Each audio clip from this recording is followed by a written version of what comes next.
Al-ilm, ilmu. Ilmu yang dimaksud di sini tentu ilmu yang berasal dari Allah dan Rasul.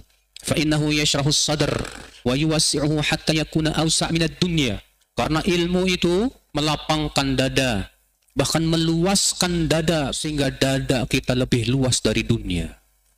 Wal jahlu yurithu dhiq wal hasr wal hadas. Sedangkan kebodohan menimbulkan kesempitan dada, dan orang yang bodoh itu Pak terpenjara dia dengan kebodohannya itu. Fakullama tasa'a ilmul 'abdi insyaraha sadrahu wa tasa'. Setiap kali ilmu seorang hamba menjadi luas, maka dadanya semakin lapang. Walaysa hadza likulli ilmin. Namun ini bukan untuk setiap ilmu, kata beliau. Balil ilmul mawruth 'anin nabi sallallahu alaihi wasallam. Akan tetapi ilmu yang membuat hati kita lapang itu apa? Itu ilmu yang berasal dari Nabi Muhammad sallallahu alaihi wasallam. Wa huwal ilmun nafi', dan itulah ilmu yang bermanfaat. Fa ahlu asyrahun nasi sadra. Maka para ahlul ilmi orang yang paling lapang dadanya. Wa awsa'hum qalban, yang paling luas hatinya. Wa ahsanuhum akhlaqan, yang paling baik akhlaknya. Wa atyabuhum aishan, dan yang paling bahagia hidupnya. Nah ini Pak, dengan kita belajar menuntut ilmu, kita akan mendapatkan ketentraman hidup Pak. Ana mau tanya sama antum. Siapa yang dulu antum waktu sebelum hijrah, sebelum menuntut ilmu, kehidupannya ya enggak karuan. Coba antum bedakan dengan masa dulu antum dengan sekarang antum setelah hijrah dan menuntut ilmu. Beda enggak? Pasti antum akan mendapatkan beda yang sangat jauh sekali antara langit dan bumi Pak. Saya pernah bicara sama pemilik sebuah hotel di Jakarta. Dia anak buahnya ngomong, Ustadz, dulu bapak pemilik hotel ini sebelum ngaji Ustadz, wah orangnya temperamenan banget, pemarah banget, salah dikit marah. Sekarang setelah ngaji berubah 180 derajat Ustadz. Sekarang baik orangnya, Masya Allah. Lihat Pak, pengaruh ilmu Pak. Setelah dia dapat hidayah, dia menuntut ilmu, dia banyak mengetahui ilmu dari Allah dan Rasulnya, berubah 180 derajat sifatnya itu. Yang tadinya temperamenan, jadi orangnya sabar, Masya Allah. Itulah pengaruh ilmu Pak. Makanya jangan pernah kita berhenti dari menuntut ilmu Allah. Karena ilmu itu makanan hati, akhi. Kalau badan kita makanannya kejo, tau nggak kejo? Nasi, tempe. Hati kita makanannya ilmu. Nah kalau misalnya antum hatinya nggak pernah dikasih makanan, kurus. Rasulullah SAW mengumpamakan ilmu bagaikan air hujan. Kata Rasulullah SAW, "Mathalu ma ba'athani Allah minal huda wal ilm, kamathali ghaisin asabat ardan fakanat minha ta'ifah tayyibah qabilatil ma wa ambatatil kala wal ushbal kathir." Kata Rasulullah SAW, perumpamaan yang Allah utus aku dengannya berupa hidayah dan ilmu bagaikan air hujan yang turun ke tanah. Di antara tanah itu ada yang subur dan gembur.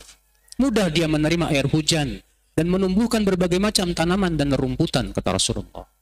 Jadi air hujan, bayangkan tanah kalau nggak dihujani setahun gimana?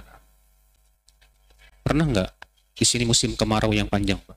Kalau udah musim kemarau yang panjang tuh antum melihat pepohonan sudah mulai mau mati, air susah, kita juga kebingungan mau cari air di mana.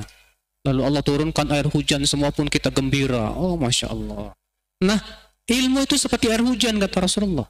Hati kita kalau tidak menuntut ilmu, keadaannya seperti tanah yang lama tidak dihujani, kering, kerontang, lama-lama mati. Kita sangat membutuhkan ilmu Allah. Alhamdulillah Allah sudah mengutus kepada kita Rasulullah sallallahu alaihi wasallam. Beliau mengajarkan umatnya tentang kitab suci Al-Quran, ayat-ayat Allah yang agung. Beliau pun menjelaskan kepada kita dengan sejelas-jelasnya, dan telah sampai kepada kita Al-Quran, telah sampai kepada kita hadis-hadis Rasulullah sallallahu alaihi wasallam. Ini semua untuk kehidupan hati kita, Pak. Wallah. Jangan kita anggap Al-Quran dan hadis sebagai beban untuk kehidupan kita, Pak. Jangan. Allah mengumpamakan orang-orang ahli kitab seperti itu. Mathalul ladzina hummilu tawrata thumma lam yahmiluha kamathalil himari yahmilu asfara. Perumpamaan orang-orang yang diberikan kepada mereka Taurat, kemudian mereka tidak membawa Taurat dengan benar. Artinya tidak mau mempelajarinya, tidak mentadaburinya.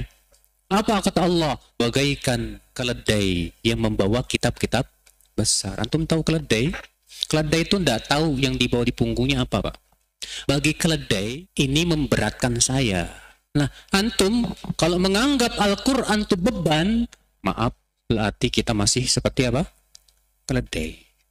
Kalau kita masih menganggap perintah Allah, larangan Allah dalam Al-Quran dan hadis sebagai beban untuk hidup kita, berarti kita seperti keledai, Pak. Jangan seperti itu, saudara sekalian. Kita orang yang beriman membutuhkan petunjuk hidayah. Ketika mendengarkan ayat Al-Quran, ketika mendengarkan perintah Allah, hati kita yang beriman akan berkata sami'na wa ata'na. Kami mendengar dan kami apa? Taat. Cuma ini berat, Pak, nggak mudah, Pak. Ya, karena perintah Allah itu seringkali nggak sesuai dengan keinginan hawa nafsu kita, Pak. Dan larangan Allah itu seringkali sesuai dengan hawa nafsu. Sampai-sampai saya mendengar ada orang berkata begini, ini agama ini kok berat banget sih? Ini haram, itu haram, pacaran haram, musik haram, riba haram. Akhirnya apa, Pak? Udah seperti ini, udah di ambang pintu murtad ini. Mendingan saya pindah ke agama lain. Kalau agama lain kan enak. Di sana senang, di sini senang. Itu boleh, nggak masalah. Kalau berbuat dosa, udah tinggal di apa? Ditebus. Kan ada penebusan dosa, selesai. Kalau di Islam kan nggak ada penebusan dosa kecuali taubat kepada Allah Subhanahu wa Ta'ala.